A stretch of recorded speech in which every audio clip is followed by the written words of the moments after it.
நெல்லையில் சமோசா கடையில் சிலிண்டர் வெடித்து சிதறிய காட்சிகளே இவை.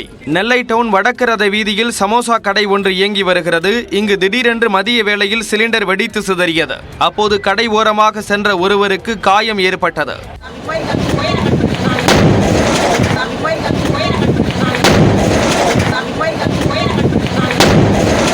சிலிண்டர் விபத்து குறித்து தகவல் அறிந்து விரைந்த தீயணைப்பு துறையினர் தீயை கட்டுப்படுத்தும் பணியில் ஈடுபட்டனர். இந்த விபத்து குறித்து நெல்லை டவுன் காவல் நிலைய போலீசார் விசாரணை மேற்கொண்டு வருகின்றனர்.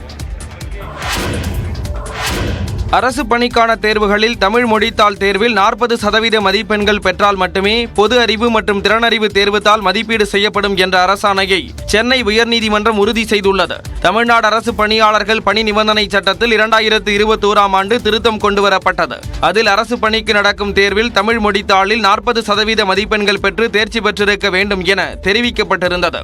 இந்த நிபந்தனையை நிறைவு செய்தால் மட்டுமே பொது அறிவு மற்றும் திறனறிவு தேர்வுத்தாள் மதிப்பீடு செய்யப்படும் என்றும் அரசாணை பிறப்பிக்கப்பட்டது.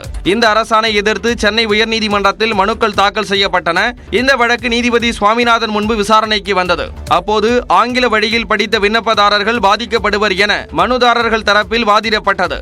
அரசின் கொள்கை முடிவில் நீதிமன்றம் தலையிட முடியாது என்பதால் மனுக்களை தள்ளுபடி செய்ய வேண்டும் என்று அரசு தரப்பில் வாதிடப்பட்டது.